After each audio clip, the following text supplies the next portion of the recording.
Hi, I'm Phil Rude. I'm an illustrator, a comic book artist, and sometimes a writer. Before I get into talking about the drawing for today's video, I just quickly wanted to mention that on April 26th, I will be tabling at the Con at the Arcade, and that will be held at Dave & Buster's in Fort Myers, Florida. This is put on by Bent Box Comics, and it's going to be a great time with great creators, great art, and if you're going to be in Southwest Florida near the end of April, you may want to make plans for it. I'll be making more noise about it as the time gets closer. At that con, I will also be premiering a new book, and that book is Odds and Ends. It's a collection of short comics and some random art that I've put together. It's kind of a super-size single comic issue. It's like 72 pages, 74 pages, plus wraparound covers. It's again, I'll be making some more noise about it, but yes, it will be first be sold at the Con at the Arcade, and then I will have it available in my store, along with original art from some of the stories in that book. It's a really cool, it printed really well, it's really sharp, and I'm super excited to be able to bring that book to my store. Today, I am working on inking a psychedelic peacock that spans a 2-page spread for a comic that I'm currently working on. I'm working, as usual, on Canson Smooth Bristol. Call me Canson. Work out that endorsement deal. I use a zebra brush pen very briefly, and the rest of the time, I'm using microns here. Particularly leaning on the plastic nib, or PN micron, which I honestly found very fun and kind of freeing. There's largely a dead line quality to fine liners that I don't always love, because a lot of times I typically like some line weight variation, but sometimes it's just cool to do a piece like this one with a lot of detail and just get lost in doing the work without worrying about the weight of the line. It's like pure drawing. I could have done this with a cheap fountain pen or ballpoint pen. I feel it would have come out very similar in terms of both process and result. Maybe not quite as clean if I'm using like a Bic ballpoint, but I don't know, sometimes maybe I'll try that. Just try being a little less precious with my tools. Maybe that's something for down the road. I also wanted to add that for this comic, the pages I'm drawing are the exact same size as the final print size will be. And this is also a change for me. I usually draw bigger. For instance, I draw on 11 by 17 paper for a book that will ultimately be, standard comic size, like 7 by 10.5, roughly. That standard American comic size. Those of you who paid more attention in math class than I did, and that is most definitely almost everyone, you all can figure out the percentage that I increase the work on. I won't worry about crunching those numbers until it's very critical. Like if my art is landing on the moon, that's when I need to do the math. Other than that, I don't bother. I draw bigger because it's easier to put detail work in.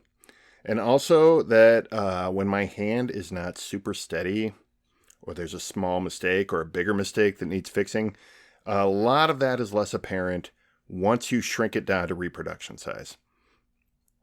Any of you who have gun range experience can liken this to a kind of aim small, miss small type of philosophy. Not a one-to-one comparison, but, I'm trying here.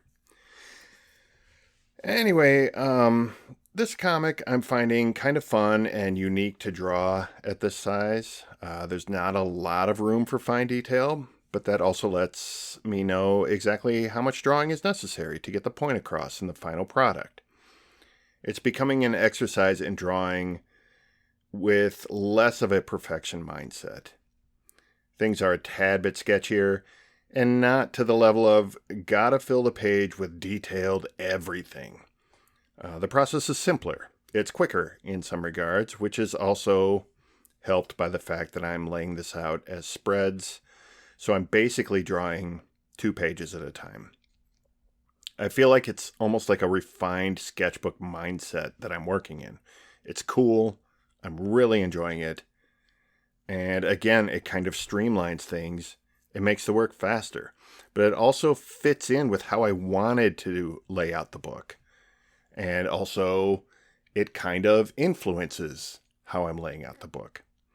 It's sort of cyclical that way. I don't know if that's the right word. Cyclical? Circular. It's a Mobius strip of layout process. That's the dumbest trying to be smart thing I've probably ever said. That can't be true. Anyway, you can see in this video that I'm drawing the bird to span both pages. That's the kind of flow from page to page that I wanted to do throughout the book, but I didn't want to do just a straight up double page spread every page turn, you know? So I made most of the spreads as a sort of large image that sort of bleeds off the page. And then it's punctuated with kind of floating comic panels. And I think that will keep the flow moving in a pretty cool way. These are all technical terms, you know, pretty cool. I think, you know, stuff like that. You don't need to bother yourself with these if you didn't go to like a fancy art or drafting school, like I didn't. But you can be like me by using these words to try to sound smart. Now, when I say I think, it's because I really don't know how this will all turn out until it's all over and done with, which is kind of the point. I wanted to experiment with some things, and so I'm doing just that. In addition to playing with page size and layout, I'm also taking a shot at lettering this comic by hand, which is something I feel like I do every couple of years. I break out the Ames guide and I go, I'm gonna figure this out. And then I run into how hard it is. Aside from that, I'm also experimenting with shifting page orientation in a couple places. I'm experimenting with even the story I'm telling, just to see if I can explore and clearly communicate some big ideas about the recycled energy of the universe and non-duality through this comic. Things that I'm sure my details will be scattered and imperfect on, but I'm trying just the same. That said, this could all fall apart and scatter in the wind by the end of the process, but it won't be in vain because that's how experiments end up sometimes. And when that's the case, they're still teaching us things.